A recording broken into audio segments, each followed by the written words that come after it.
Hello and welcome back to Intermittent Gaming. Today we're looking at a new game from Codemasters, Grid. It is the spiritual successor to the original Grid Autosport, I believe it was called, back on PS3, Xbox 360 days. Now, again, going to start with a little disclaimer that Codemasters have provided the review code for us, and actually they provided us with the Ultimate Edition, which has given us a VIP status on the game, which I'll speak about in a minute. Great driving. What strikes me most about this modern version of Grid is graphically it is stunning. There is so much attention to detail put into the vehicles themselves, but also the surroundings. If you look at the weather effects, when cars clash into each other, people in the crowd, just things that aren't even really relevant to the race going on, but they've still put that attention to detail in there. Waves crashing upon the shore at the side. It is absolutely stunning, and that really, I really cannot emphasize that enough. Lighting effects, water effects, I've been really impressed. It's a really immersive game, and I think that is largely to do with the presentation of it graphically. Now, in terms of racing games, I think Grid is one that straddles the line between racing sim and arcade racer.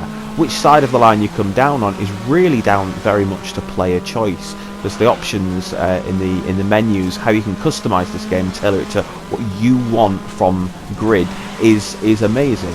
I'm not a veteran racing game player. I enjoy racing games, but I'm terrible at them.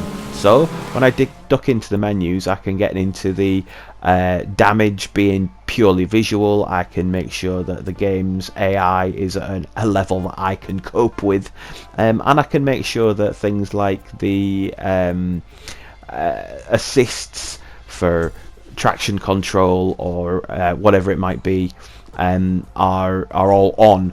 If you want a pure racing experience, you can turn all of that off as well. I was also very pleased to discover that the HUD, which I'd noticed in a lot of the demos and a lot of the early footage, seemed quite cluttered. All of that is completely customizable as well. You can turn the racing line off and just use the force, or you can have the racing line throughout the entire race, or you can take the default option, which I actually prefer. And the racing line only comes up actually at the corners, and I found that a really effective way to play the game. It is difficult even with all the assists at first. As you can see here, many of my races I started at the front, only to be overtaken by absolutely everybody and squeeze into 16th place. Even when I started in 14th place and figured I could maybe just take a few out at the back, everyone pulled away from me again.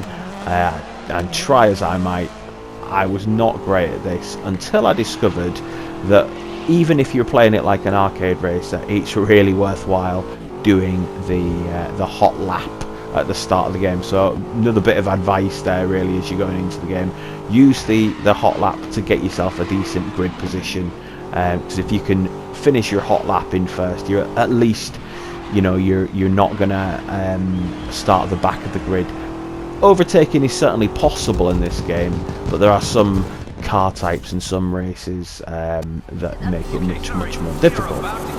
Some of the races will start with a rolling start. They were much easier to take the front and hold on to the lead for me. Across all the different race types, different locations, the rolling starts have certainly been the easiest for me to actually hold on to my starting position. There are loads and loads of different styles of cars, all customizable on offer, and again, like I say, the difficulty is fully customizable throughout as well. So by the time I got into these nifty little, I think it was F1000 racing cars, I was starting to put a few bits together. So I was getting a pumped revved start here. You can see, keep it near the top. My starts then generally have been better. I don't always hold on to first, but at least I'm kind of within the top three, and then I can sort of jockey and fight for position throughout using the racing line there. It's only on the corners, and as you can see now, my HUD I've cleared out the mini map, I've cleared out what position I'm in, and I'm just using the mirrors to work out where people are behind me, and so other than that, I'm just keeping an eye on my speed and what lap I'm on. Other than that, I've stripped everything back. Now, that's just for me, that's just the way I choose to play it. I liked being able to see more of the screen and ditch some of the HUD, but you can switch things on and off. You can do it mid-race. It's really, really flexible in that way. So yeah, it's been quite miraculous tailoring Grid to my every whim and every desire so far. In terms of the bad points or downsides of Grid, I think you really have to know what you're getting into. It isn't pure sim, so though these great moments in the game, like that one, if you go horrifically wrong, you can just rewind it, which makes it very, very arcadey in places. The difficulty it's quite sharp. It's quite a steep learning curve at first. But it's maybe not going to cater as well to the pure racing sim enthusiast as maybe the recent F1 games have done. So as long as you are kind of aware of what you're getting going in, I think you've got a much greater chance of getting into and enjoying it.